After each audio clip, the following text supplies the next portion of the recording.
Well, as the Liberals down in Victoria are eyeing off preferencing the Greens, can you believe it, above Labor? This is the idea, you kick Dan out somehow by preferencing the Greens. The Greens have made it clear they'll be preferencing the Liberals last, so they'll be putting them last. So how does this wash with Liberal voters? Well, to help us answer all that, I'm joined by the state leader of the Victorian Democratic Labor Party, who assures us tonight he will not be holding back against despot Dan. Indeed, Dan Andrews' nemesis, Adam Surak, has also joined the DLP. Bernie Finn, welcome to the show and great to see you. Now, Bernie, you were... Thank you, Rowan. Great to be here. You were formerly in the Liberal Party. You're now at the head of the DLP. I was. You've got Adam Surak joining you from Labor. So this is a party that can boast of being, broad cross-section, broad church, whatever. Tell us what you think of the Libs preferencing, and also tell us about Surak joining your party, what that means. Well, I've got to tell you, Rowan, I was absolutely astounded when I heard that the Liberals were thinking of preferencing the Greens, because what this will do, and the only thing it will do, is to guarantee that we will have a Labor-Greens coalition government. And that horrifies me. In fact, that terrifies me. That should terrify us all. So I'm not sure what they're thinking about. The last time they said, Ted Beatty, in fact, it was, who said that they were going to put the Greens last. That was enough to get them across the line. So I'm not sure what they're thinking just at the moment.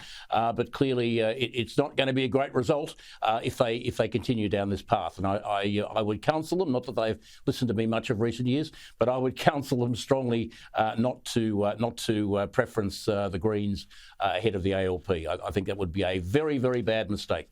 Very bad mistake indeed. Your colleague Surak is predicting that Dan Andrews himself could lose his seat, which would be a terrific outcome, I think, for many people. What's your thoughts?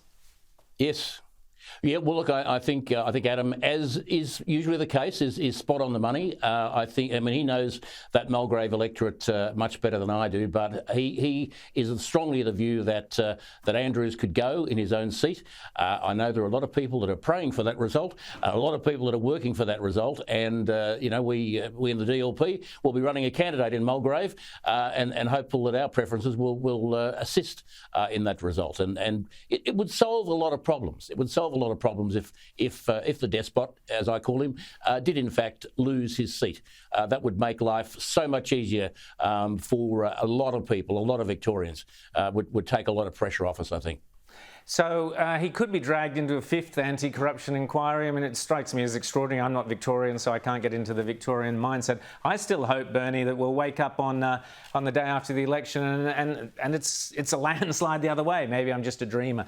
But tell us, why should people vote for you? Let's pray. Let's pray for that. Sorry, Rowan? Why should people vote for the DLP, Bernie?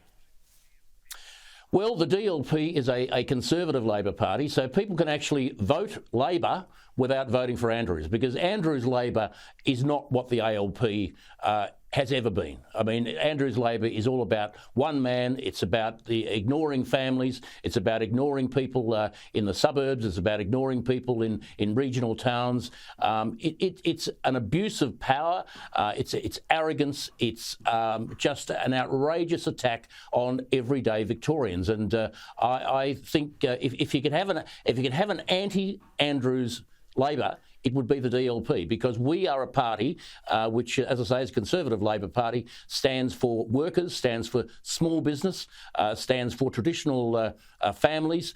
These are the things that we really need to concentrate on to make Victoria great again. And I think we can really do that. I really do. And I see what's happening to kids in our schools right now. You see kids going to kindergarten now, and some of the things that they're being exposed to, some of the material they're being exposed to is just horrendous. It's disgraceful what they're being exposed to. Then they go to primary school, and the little girls are being told that they might be little boys. The little boys are being told that they might be little girls. Then a few years later, they're offered a sex change operation with or without their parents' consent. And then, of course, after that, they're told that the climate emergency is going to kill us all anyway. So is it any wonder we have got a major mental health problem in the state with our young people? To get to 18 in this state at the moment is quite an achievement. Victoria has declared, this government, the Andrews government, has declared war on children in this state, starting from before they are actually born. So it's pretty horrendous. And Andrews might like to think that he's building a number of monuments to himself with his so-called big build, but the only thing he's doing is condemning at least one generation, possibly two, to a miserable existence for much of their life. And the sooner he goes, the sooner his government goes, the better. And let's not forget the world's longest lockdown. But just very quickly, 15 seconds left. Some sad news today yesterday with the passing of former Liberal Deputy Leader Peter Reith. I met him a couple of times. Terrific bloke. You knew him.